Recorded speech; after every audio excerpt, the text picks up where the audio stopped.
ये कड़ी धूप में बदन पर डंडों की बरसात और खाली आंखों में बस एक उम्मीद भरा सवाल, कब मिलेगी आजादी? कब खाने मिलेगा अनाज और ना कि डंडे?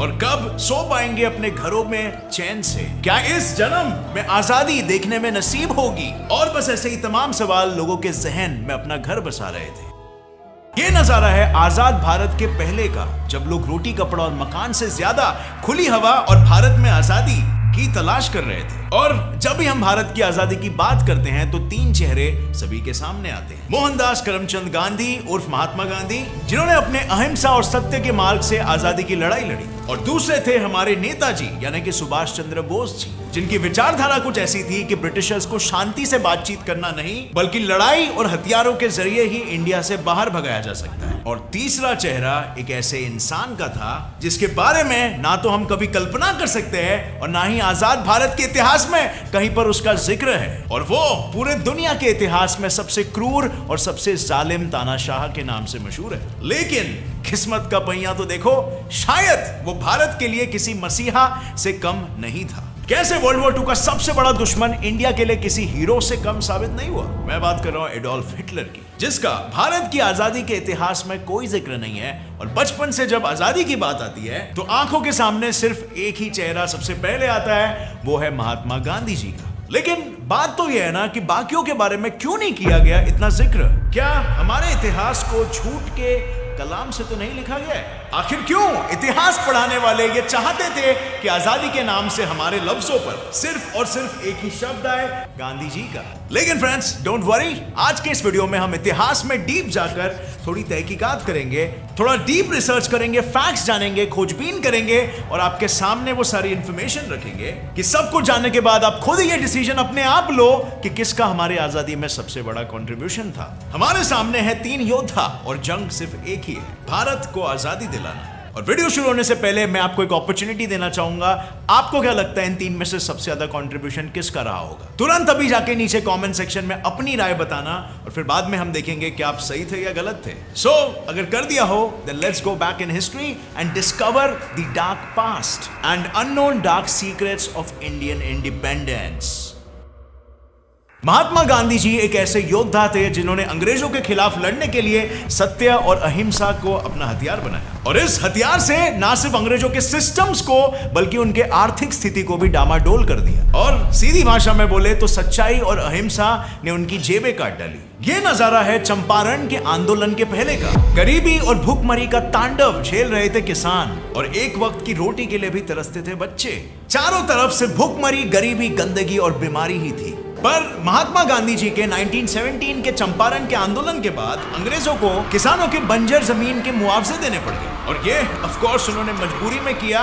और ऐसे ही हमारे देश में उस वक्त में हमारे ही उत्पादनों को खरीदने के लिए टैक्स हमसे ही वसूल किया जाता था, और इसे ही मुंह तोड़ जवाब देने के लिए गांधी जी ने as you know the salt satyagraha या नमक हड़ताल किया, और मजबूरन अंग्रेजों को रोजमर्रा की चीजों में से टैक्स को हटाना पड़ गया। और अब तो ये अंग्रेजी सरकार की अर्थव्यवस्था पर और कानूनों पर हमारे इस अहिंसावादी योद्धा का सिर्फ पहला वार था, लेकिन दूसरा वार इससे भी ज्यादा तेज था, जब हजारों वकीलों ने कोर्ट्स, शिक्षिकाओं ने स्कूल्स, मजदूरों ने दफ्तर छोड़ दिए, और देखते ही देखते सारे दफ्तरों, स्कूलों और सरकारी ऑफिस में ताले लग गए। और इस चुप्पी भरे वार का नाम बाद में दिया गया असहयोग आंदोलन, जिसे इंग्लिश में कहते हैं दी नॉन कोऑपरेशन, जिसमें गांधी जी ने ना सिर्फ जगह जगह पर जाकर लोगों को अंग्रेजी सरकार के लिए काम न करने के लिए उकसाया, और देखते ही देखते इसमें 6 लाख से भी ज्यादा लोग शामिल हो गए, और इससे अंग्रेजी लोगों का सिस्टम पूरा ठपाठप हो गया। आर्थिक व्यवस्था चरमराने लग गई, जिसके बाद अंग्रेजों ने बौखलाकर वायलेंस यानी कि लोगों पर हमला करना शुरू कर दिया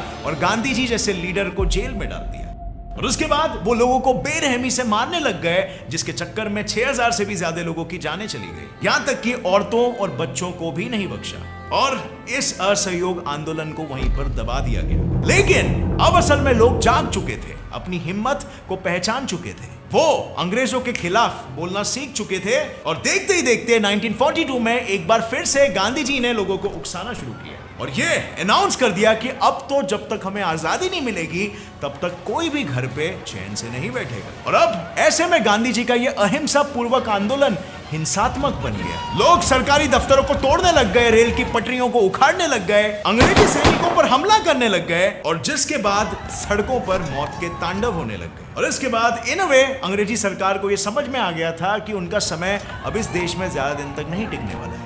गांधी जी के इन सभी आंदोलनों की वजह से गरीब किसानों को मुआवजे मिले, लोग अब 2 वक्त की रोटी के मोहताज बने और अब उन्हें रोजमर्रा की चीजों पर भारी टैक्स नहीं भरना पड़ता था। और इससे हमारे भाई बंधुओं ने थोड़ा सही पर आजादी का स्वाद तो चखा और यहाँ तक कि अपने वतन के लिए मरने तक तैयार हो गए थे। और दूसरी तरफ अंग्रेजी शासन वहीं पर लड़खड़ा रहा था, लेकिन असली लड़ाई तो अभी शुरू होने वाली थी। अब फ्रेंड्स, आगे बढ़ने से पहले मैं आपको बताना चाहूंगा एक fun, fast and fair application की। इसका नाम है sportspet.io और ये बहुत ही इजी टू यूज एप्लीकेशन है। इसमें आप लाइव गेम्स, क्रिकेट, फुटबॉल जैसे गेम्स पर प्रेडिक्ट करके अगर सही रहा तो पैसे अर्न कर सकते हो। ये ऐप क्रिकेट की गेम्स में ज्यादा स्पेशलाइज करता है। इसके ब्रांड एम्बेसडर खुद Australian bowling sensation Brett Lee है। इसके स्पॉन्सर्स और भी बहुत सारे फेमस फुटबॉल क्लब्स है। इसमें क्विक डिपॉजिट्स और फास्ट विड्रॉवल्स है through net banking and even through crypto currencies like bitcoins etcetera. आप लोगों को करना कुछ नहीं है, बस सिर्फ डिस्क्रिप्शन में जाओ, लिंक पर क्लिक करो और इस ऐप को डाउनलोड कर लो और अपने मैच प्रेडिक्शन स्किल से पैसे कमाओ। गांधी जी के विचारधाराओं ने लोगों को युद्ध की रणभूमि में जैसे उतार दिया था, पर अब वो लोग मार का जवाब अपने दूसरे गाल को आगे कर नहीं देना चाहते थे। उन्हें एक अंग्रेजी लाठी का जवाब 10 भारतीय लाठी से देना था और ऐसे में उन्हें जरूरत थी एक ऐसे नेता की जो उन्हें लड़ना सिखाए, उकसाए और हथियार भी लाके दे।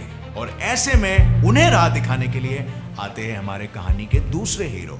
तुम मुझे खून दो, मैं तुम्हें आजादी दूंगा।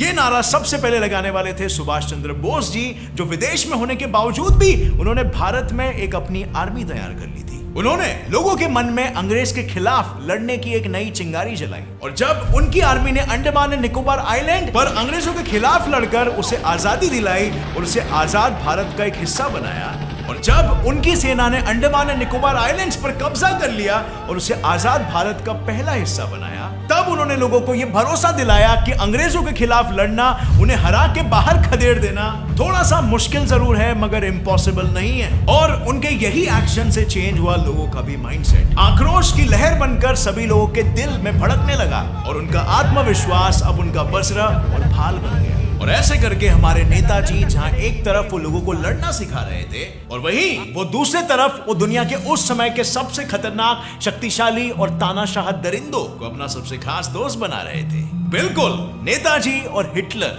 एडोल्फ हिटलर दोस्त बन चुके थे। जर्मनी में पूरे 1 साल बिताने के बाद फाइनली नेताजी हिटलर से मिले। पर अब सवाल यह आता है कि नेताजी का हिटलर के सामने दोस्ती के हाथ बढ़ाने के पीछे का असल में मकसद क्या था?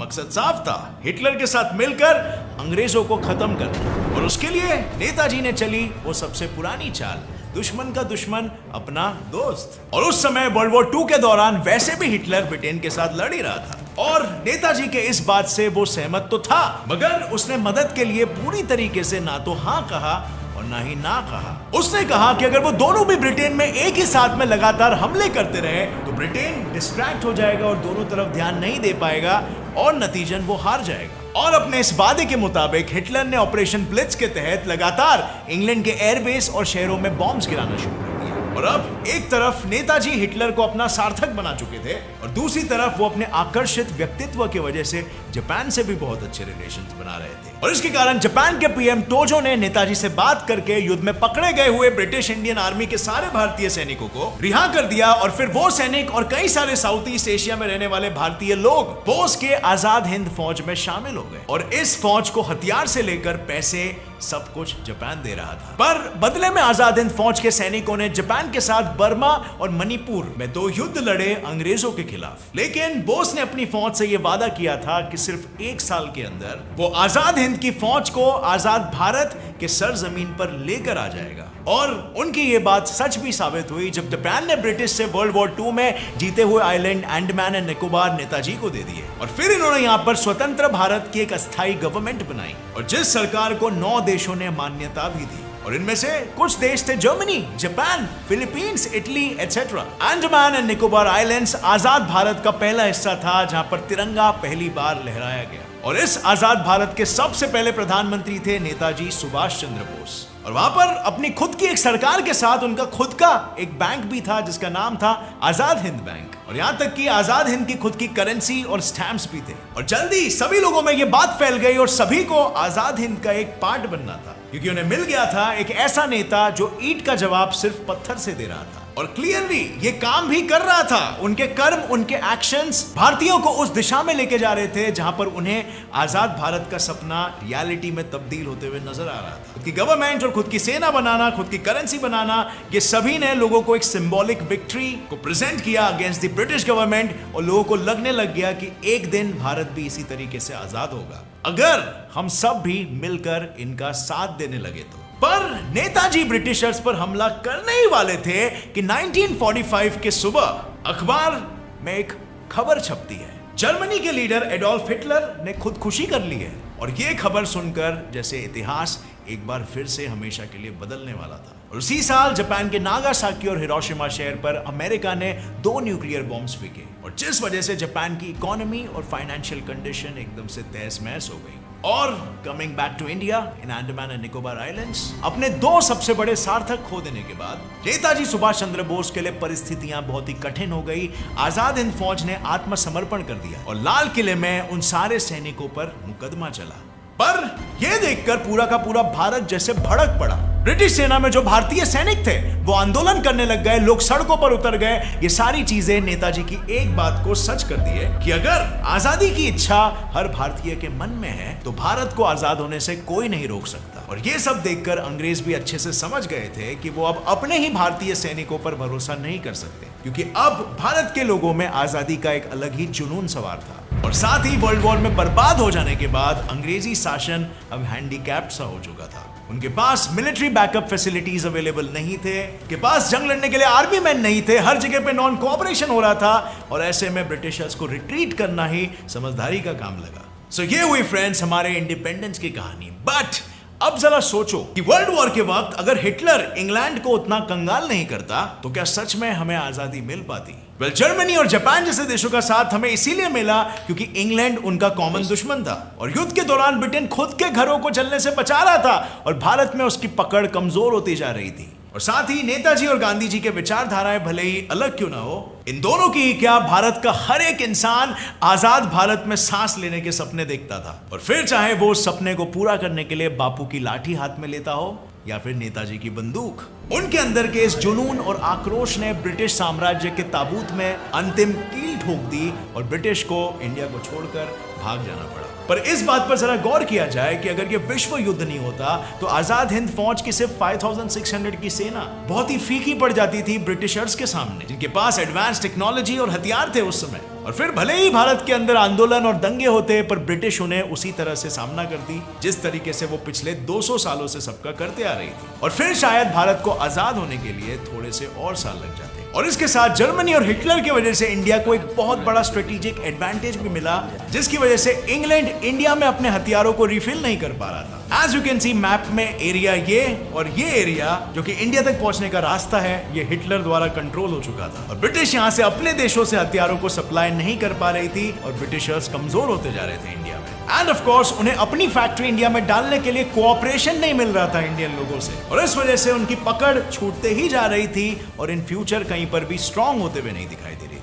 So well friends, now you have it, ये तीनों महानायकों की कहानी, जिसमें से एक तो था विलन पर शायद उसने इंडिया के इंडिपेंडेंस में सबसे बड़ा रोल प्ले किया हो सकता है। Well, आपको क्या लगता है किसका योगदान सबसे ज्यादा था हमें आजादी दिलाने में? And with that said, अगर ये वीडियो से आपको कुछ भी नया सीखने मिला तो एक लाइक जरूर ठोकना। मेरे चैनल के सिर्फ फैक्ट को अभी सब्सक्राइब कर लो और नोटिफिकेशन बेल ऑन करके ऑल का ऑप्शन सिलेक्ट कर लेना ताकि आगे आने वाली हमारी कोई भी वीडियो की अपडेट आप मिस ना कर सको। As always friends, नॉलेज को बढ़ाते रहना है हमारा काम। See you in another video. Stay curious, keep learning and keep growing. जय हिंद।